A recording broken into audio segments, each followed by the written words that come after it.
വെളിപ്പാട് പുസ്തകം എന്ന പുതിയ നിയമത്തിലെ ഏക പ്രവചന ഗ്രന്ഥത്തിന്റെ രചയിതാവാണ് അപ്പോസ്തലനായ യോഹന്നാൻ. പക്ഷേ യോഹന്നാനെ കുറിച്ച് രേഖപ്പെടുത്തിയിട്ടുള്ള സുവിശേഷങ്ങളിലോ അപ്പോസ്തല പ്രവൃത്തികളിലോ യോഹന്നാനെ ഒരു പ്രവാചകനായിട്ട് വിശേഷിപ്പിച്ചിട്ടില്ല. യോഹന്നാൻ പ്രവചിച്ചതായിട്ട് രേഖപ്പെടുത്തിയിട്ടുമില്ല.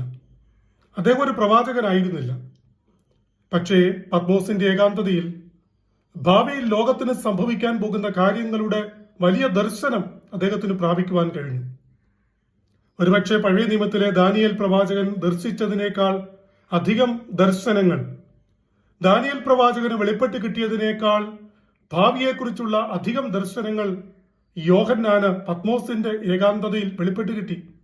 ആരും സഹായിക്കാനില്ലാതെ, കൂടെ നിൽക്കാൻ ആരുമില്ലാതെ, കൂടെ പ്രാർത്ഥിക്കാനും ഉപവസിക്കാനും ചേർത്ത് പിടിക്കാനും ആരുമില്ലാതെ, തിരമാലകളുടെ ഹുങ്കാര ശബ്ദം മാത്രം കാതുകളിൽ കേൾക്കുന്ന ആ ദിവസങ്ങളിൽ യോഹന്നാൻ കാതുകൾക്ക് ഇമ്പമായ യേശുവിന്റെ ശബ്ദം കേട്ടു, സ്വർഗീയ ദർശനങ്ങളെ കണ്ടു, പ്രവചിച്ചു. ഭാവിയിൽ ലോകത്തിന് സംഭവിക്കാനിരിക്കുന്ന കാര്യങ്ങളെക്കുറിച്ച് വ്യക്തമായി മനസ്സിലാക്കി, ദർശനങ്ങൾ കണ്ടു, പിന്നീട് അത് എഴുതി. അതിന്ന് തിരുവചനത്തിന്റെ ഭാഗമാണ്. പത്മോസിന്റെ ഏകാന്തത, എല്ലാവരാലും ഉപേക്ഷിക്കപ്പെട്ട ആ സാഹചര്യം അയാളെ ഒരു പ്രവാചകന്റെ തലത്തിലേക്ക് ഉയർത്തുകയായിരുന്നു. അയാളെ ഒരു പ്രവാചക ശുശ്രൂഷയിലേക്ക് നയിക്കുകയായിരുന്നു.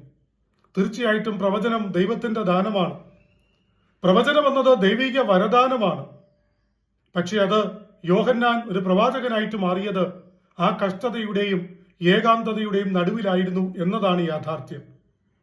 നമ്മളും ഏകാന്തത അനുഭവിക്കുന്നവരായിരിക്കാം. വീട്ടിലും ചുറ്റുപാടും ഒരുപാട് ആളുകളുണ്ടെങ്കിലും ഏകാന്തതയിലൂടെ കടന്നു പോകുകയായിരിക്കാം. ചിലപ്പോൾ സഹായിക്കാനോ സ്നേഹിക്കാനോ ആശ്വാസവാക്ക് പറയാനോ ആരുമില്ലായിരിക്കാം. കഷ്ടതയുടെ തീച്ചുളയിലൂടെ കടന്നുപോയിക്കൊണ്ടിരിക്കുകയായിരിക്കാം. പക്ഷേ ശുശ്രൂഷയുടെ ചില പുതിയ തലങ്ങളിലേക്ക് കൂടെ കടക്കുവാൻ അവിടെ നമുക്ക് അവസരമുണ്ട് എന്നതാണ് യാഥാർത്ഥ്യം. ദൈവസന്നിധിയിൽ കാത്തിരിക്കുക, പ്രാർത്ഥിക്കുക.